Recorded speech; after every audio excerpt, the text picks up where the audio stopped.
Upleta ward number 3માં પિતાએ કરેલી સેવાનો લાભ દીકરાને મળ્યો। વોર્ડ નંબર 3માં છેલ્લા 40 વર્ષથી નગરસેવક તરીકે જાડેજા પરિવાર ચૂંટાઈ આવતા હતા। રણુભાની વૃદ્ધાવસ્થાને કારણે તેમના પુત્રએ ભાજપમાંથી ટિકિટ માંગી હતી। ભારતીય જનતા પાર્ટીએ સ્વસ્થ અને પ્રમાણિત પ્રતિષ્ઠા જોવાને બદલે ખુશામત કરનારની વાત માની જાડેજાને ટિકિટ કાપી હતી। વોર્ડ નંબર 3ની જનતાને ચંદ્રપાલસિંહ જાડેજાને ટિકિટ કપાયાની જાણ થતાં જ મતદારોમાં ભારે રોષ ભભૂકી ઉઠ્યો હતો ને આ રોષ મતપેટી સુધી પહોંચ્યો હતો। ચંદ્રપાલસિંહ જાડેજાને મતદારોએ ઉમેદવારી કરાવ્યા બાદ તેનું પ્રચાર કાર્ય સ્વયંભૂ મતદારો ઉપાડી લીધું હતું। મતગણતરી હાથ ધરાતા ઉપલેટાના ઇતિહાસમાં ક્યારેય કોઈને ન મળી હોય તેવી 2500 કરતાં વધુ મતની લીડ મળી છે। મતદારોને 4 મત આપવાનો અધિકાર નગરપાલિકાની ચૂંટણીમાં હોય છે, પણ મતદારો એક જ મત આપી ચાલ્યા જતા હતા।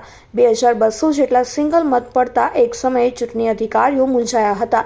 તેના હરીફોને 10% મતો પણ ન મળ્યા। ચૂંટાયા બાદ ચંદ્રપાલસિંહનું વિજય સરઘસ નીકળતા 2000 લોકો જોડાયા હતા।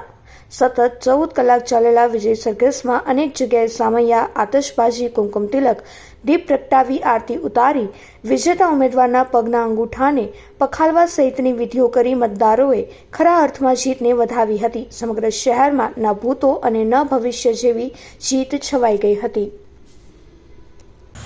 મારું નામ ચંદ્રપાલસિંહ રણુભા જાડેજા। આજ રોજ નગરપાલિકાની ચૂંટણી યોજાઈ, એમાં મને ભારતીય જનતા પાર્ટી દ્વારા પક્ષની ટિકિટ ન આપતા અને વોર્ડ નંબર 3ના સમગ્ર જનતા તેમજ અમારા હેતુચ્છુ બધા અમારી પાસે આવી અને અમને ઉમેદવારી કરવા માટે પ્રોત્સાહિત કરી અમે વોર્ડ નંબર 3માં અપક્ષ દાવેદારી કરી અને ટેબલ નિશાન ઉપર અમે વોર્ડ નંબર 3ની ચૂંટણી લડેલા, જેમાં અમને જંગી બહુમતીથી મતદારોએ મતદાન કરેલ છે।